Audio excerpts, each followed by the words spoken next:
Good morning friends, my name is Tarun Gandhi और आज हम एक और वीडियो लेकर के आए हैं लाइब्रेरियन इंटरव्यू प्रिपरेशन की सीरीज़ में। केंद्रीय विद्यालय संगठन के लिए आप सब लोगों को पता है, बहुत सारे बच्चों ने एग्जाम दिया है, बहुत सारे बच्चों का एग्जाम क्लियर भी होगा ऑलरेडी। जो है उसकी मार्क्स आप देख सकते हैं आंसर की मिला करके कि आप कितने मार्क्स जो है वो स्कोर करने वाले हैं उस एग्ज़ाम के अंदर। और क्या सेफ मार्क्स रहेंगे क्या नहीं रहेंगे वो तो देखिए आने वाला समय बताएगा, लेकिन आप अपने आप को प्रिपेयर कर सकते हैं in advance for interview preparation. तो वही इंटरव्यू प्रिपरेशन के लिए हम ये वीडियो सीरीज़ लेकर के आए हैं और ऑलरेडी दो वीडियोज़ हम दो इंपॉर्टेंट क्वेश्चन के ऊपर बना चुके हैं और आशा करता हूँ कि आपको वो दोनों वीडियोज़ बहुत पसंद आई होंगी। और उसी सीरीज़ में आज एक और इंपॉर्टेंट क्वेश्चन जो है वो हम टेकअप करने वाले हैं। एक और इंपॉर्टेंट क्वेश्चन का आंसर किस तरीके से आप फ्रेम कर सकते हैं, जो आपसे ज़रूर पूछा जाएगा केंद्रीय विद्यालय संगठन के इंटरव्यू के अंदर, और किस तरीके से आपको ये आंसर देना है, किस तरीके से आंसर बनाना है, वो हम डिस्कस करने वाले हैं आज के इस वीडियो के अंदर। तो वो क्वेश्चन क्या है जो पूछा जाएगा आपसे, वो क्वेश्चन ये है कि why should we hire you और what can you bring to the KVS. इस तरीके का क्वेश्चन आपसे पूछा जाएगा कि हम आपको हायर क्यों करें, क्या आपके अंदर ऐसी विशेषता है, क्या क्वालिटीज़ हैं जो आपको दूसरों से बेटर बनाती हैं, वो आपको यहाँ पर डिस्कस करनी है उनके साथ में जब भी आपसे इस क्वेश्चन को पूछा जाता है। तो वही हम डिस्कस करने वाले हैं इस वीडियो के अंदर कि किस तरीके से इस क्वेश्चन के आंसर को फ्रेम किया जाता है, क्यों इंटरव्यूअर ये क्वेश्चन पूछता है, आपको किस तरीके से स्टेप बाय स्टेप जाकर के इस क्वेश्चन का आंसर प्रिपेयर करना है और वहाँ पर कॉन्फिडेंटली किस तरीके से इस क्वेश्चन का आंसर देना है, वो हम डिस्कस करेंगे आपके साथ इस वीडियो के अंदर। तो वीडियो को अंत तक ज़रूर देखिएगा और हमारे साथ जुड़े रहिएगा। तो इन सबसे पहले हमें ये जानना ज़रूरी है कि why interviewer ask this question, क्यों पूछता है इंटरव्यूअर ये क्वेश्चन, क्या कारण है, वो क्या जानना चाहता है इस क्वेश्चन के थ्रू आपसे। तो सबसे पहले देख लीजिए, बहुत सारे रीजंस होते हैं इस क्वेश्चन को पूछने के, और वो रीजंस यहाँ पर हम डिस्कस करेंगे और फिर उन रीजंस के बाद में किस तरीके से हम स्टेप बाय स्टेप जा करके इस क्वेश्चन का आंसर प्रिपेयर कर सकते हैं वो हम डिस्कस करेंगे। तो ये रीज़न जो है वो ये हो सकता है कि इंटरव्यूअर जानना चाहता है कि आपके स्किल सेट्स क्या हैं, आपके अंदर क्या क्या स्किल्स हैं, आप किस तरीके से कोई भी जॉब अगर आपको असाइन की जाती है तो आप उसको फुलफिल करेंगे, उसको कंप्लीट करेंगे। दूसरा जो है, कितना कॉन्फिडेंट हैं आप अपने स्किल्स के बारे में। जो स्किल्स आपके अंदर है, बहुत सारे लोगों के अंदर स्किल्स होती हैं, आपके अंदर हैं, मेरे अंदर हैं, और ऐसा कोई भी इंसान नहीं है इस धरती के ऊपर जिसके अंदर स्किल्स ना हो। कोई ना कोई स्किल किसी ना किसी इंसान के अंदर होती ज़रूर है, और वो ये जानना चाहते हैं कि आप कितने कॉन्फिडेंट हो, आप कितना अपने आप को जानते हो कि आपके अंदर स्किल्स कौन कौन सी हैं, और किस तरीके से आप उन स्किल्स को जब आप काम कर रहे होगे, जब आप जॉब कर रहे होगे, उन स्किल्स का यूज़ करके आप किस तरीके से मैक्सिमम उनको प्रोडक्शन दे सकते हो, मैक्सिमम आप किस तरीके से उन स्किल्स का यूज़ करते हुए केवी के लिए बेनिफिशियल साबित हो सकते हो एज एन एम्प्लॉय, ये वो जानना चाहते हैं। और ये सबसे इंपॉर्टेंट चीज़ जो वो जानना चाहते हैं कि अगर आपके पास में वर्कलोड ज़्यादा आता है, आपको काम का ज़्यादा प्रेशर होता है, तो क्या आप उस प्रेशर को हैंडल कर पाओगे। और लास्टली वो ये जानना चाहते हैं कि आपके अंदर क्या एक्स फैक्टर है, क्या ऐसी अलग चीज़ है जो आपके अंदर अलग है बाकी लोगों के मुकाबले, कंपैरेटिवली आप जो है किस तरीके से सुपीरियर हो इस पोस्ट के लिए बाकी लोगों के मुकाबले। देखिए, इंटरव्यू देने के लिए बहुत सारे लोग आएंगे, 4 गुना 5 गुना कैंडिडेट्स हमेशा बुलाए जाते हैं इंटरव्यू देने के लिए, पोस्ट जितनी होती हैं उसके मुकाबले में।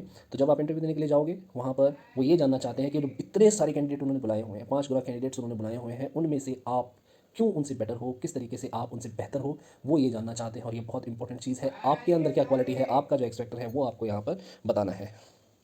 ओके, तो हम इन फॉलोइंग स्टेप्स के ऊपर जो है काम करेंगे इस क्वेश्चन का आंसर प्रिपेयर करने के लिए, और इन स्टेप्स के अंतर्गत रहते हुए ही अपना आंसर प्रिपेयर करेंगे। अपना आंसर प्रिपेयर करके और बहुत अच्छे से फ्रेम करके इस आंसर को वहाँ पर हम कोशिश करेंगे बताने की, कोशिश करेंगे बोलने की। तो वो स्टेप्स क्या क्या हैं, सबसे पहले तो आपको ये पता होना चाहिए कि जिस पोस्ट के लिए आप अप्लाई कर रहे हो या जिस भी पोस्ट के लिए, अब अभी तो हम यहाँ पर स्कूल लाइब्रेरियन की बात कर रहे हैं केंद्रीय विद्यालय संगठन के अंदर, लेकिन हो सकता है आप किसी और टीचिंग पोस्ट के लिए अप्लाई कर रहे हो और आपने यहाँ पर किसी और टीचिंग पोस्ट के लिए एग्जाम क्लियर किया है और आपका इंटरव्यू है। तो यहाँ पर सबसे पहले तो आपको ये जानना ज़रूरी है कि जिस भी पोस्ट के लिए आपने यहाँ पर एग्ज़ाम क्लियर किया है, उस पोस्ट के ऊपर रहते हुए, काम करते हुए किन किन स्किल्स की रिक्वायरमेंट होती है, कौन कौन सी स्किल्स आपको वहाँ पर यूज़ करनी है उस काम को करते हुए, उस कार्य के निष्पादन के लिए, उस काम को कंप्लीट करने के लिए, उस जॉब को कंप्लीट करने के लिए जिस पर आपको रखा जाएगा। क्या क्या स्किल सेट जो है वो रिक्वायर्ड होते हैं, वो आपको पता होना चाहिए। दूसरी चीज़, आपके अंदर कौन कौन सी स्किल्स हैं ये आपको पता होना चाहिए। फर्स्ट स्टेप क्या है, सिंपली कि जो जॉब है उसके अंदर जो स्किल्स रिक्वायर्ड है वो हमें पता होना चाहिए। दूसरे स्टेप के अंदर हमें अपने अंदर जो स्किल्स हैं वो पता होना चाहिए। तीसरे स्टेप्स के अंदर हम क्या करेंगे कि जो जॉब के लिए रिक्वायर्ड स्किल्स हैं और जो हमारे अंदर स्किल्स हैं उनकी मैचिंग करेंगे, कोशिश करेंगे कि हम अपने आंसर के अंदर उन चीज़ों को लेकर के आएँ, उन स्किल्स को लेकर के आएँ जो हमारे अंदर भी हैं और उस जॉब के लिए रिक्वायर्ड भी हैं, ताकि हम कॉन्फिडेंटली इस क्वेश्चन का आंसर दे सकें, प्रिपेयर कर सकें। और इसी थर्ड स्टेप के अंदर हम मैच करेंगे स्किल्स को, और फोर्थ स्टेप के अंदर हम जो भी हमने स्किल्स चूज़ की हैं जो हमारे अंदर हैं और उस जॉब के अंदर ज़रूरी है, उस जॉब को करते हुए, उस काम को करते हुए जो ज़रूरी स्किल्स हैं, उन दोनों को मैच करने के बाद में हम क्या करेंगे कि हम जो है उसको रिलेट करेंगे अपनी जॉब प्रोफाइल के साथ में। किस तरीके से करेंगे, कैसे करेंगे, वो हम आगे डिस्कस करेंगे।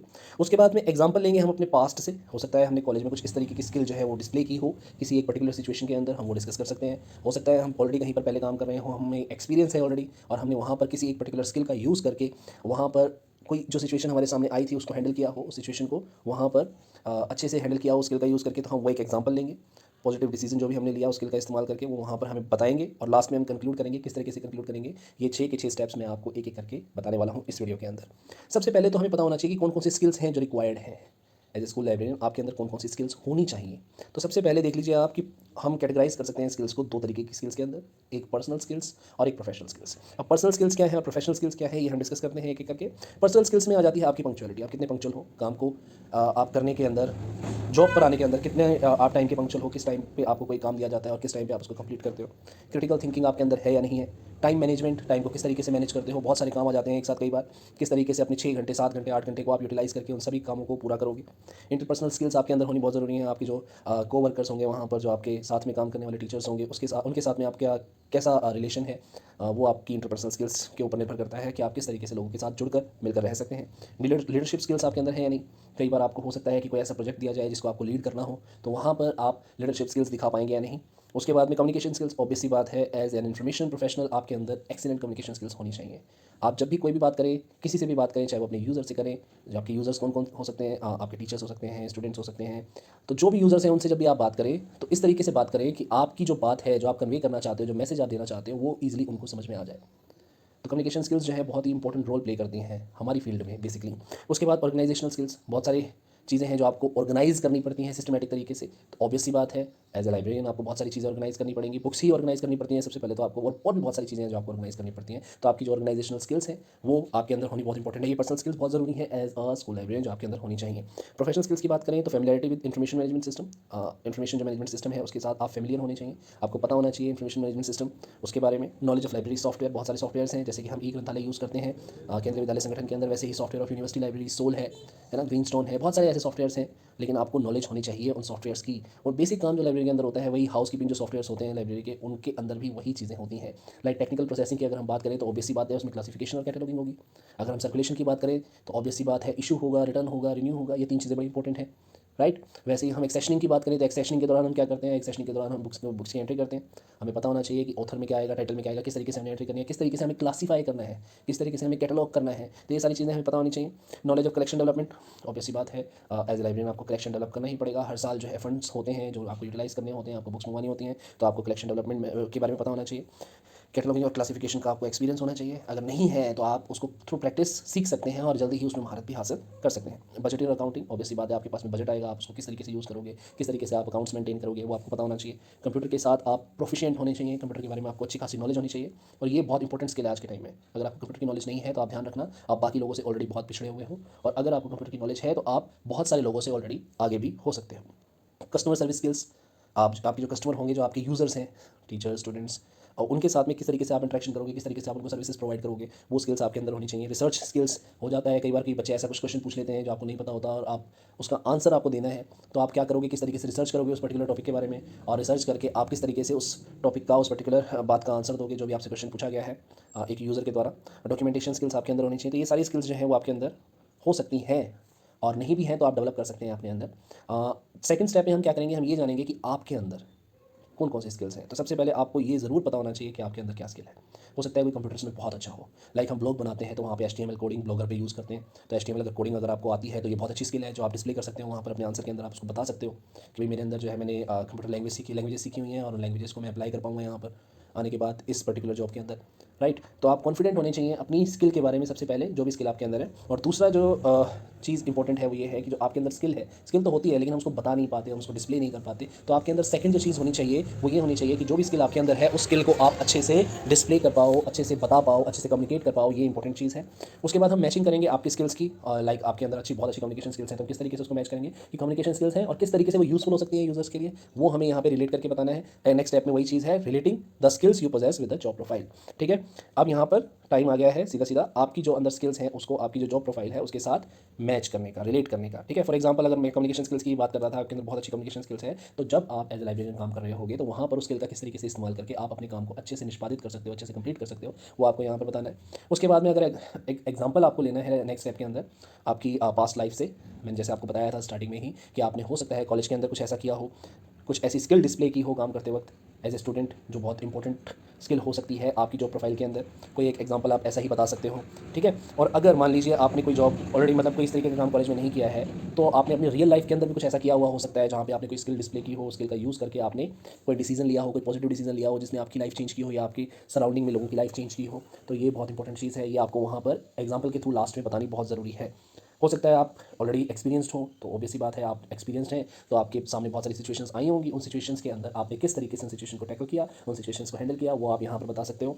तो ये आपको इस तरीके से पूरे का पूरा इंटरव्यू प्रिपेयर करना है, और लास्ट में जब आप कंक्लूड करोगे तो आपको इंटरव्यूअर को ये जताना है, ये बताना है कि आप रेडी हो और विलिंग हो टू लर्न न्यू स्किल्स।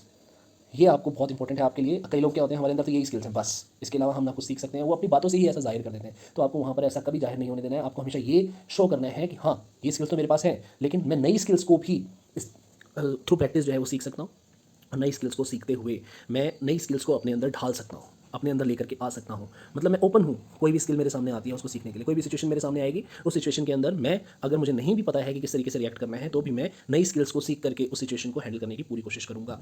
और ये भी आपको साथ में बताना है कि जो KVS है वो आपको अपॉर्चुनिटी देगा आपकी नॉलेज को एनहांस करने की, आपकी स्किल्स को एनहांस करने की, आपको आपकी प्रोफेशनल और पर्सनल ग्रोथ के अंदर बेहतर बनाने के लिए केंद्रीय विद्यालय संगठन जो है वो इंपॉर्टेंट कड़ी साबित होगी। ये आपको इंटरव्यूअर को डिस्प्ले करना है कंक्लूजन के टाइम पर। तो आप ये ध्यान रखिएगा, बहुत इंपॉर्टेंट चीज़ है कि आपने अपनी स्किल्स तो बताई, स्किल्स को रिलेट भी किया, लेकिन उसके बावजूद आप ये चीज़ मत भूलना कि आपको ये चीज़ भी शो करनी है कि आप नई स्किल्स को अडेप्ट करने में कहीं भी पीछे नहीं रहोगे, नई स्किल्स जो है वो लेने में कहीं भी पीछे नहीं रहोगे। ये बहुत ज़रूरी है।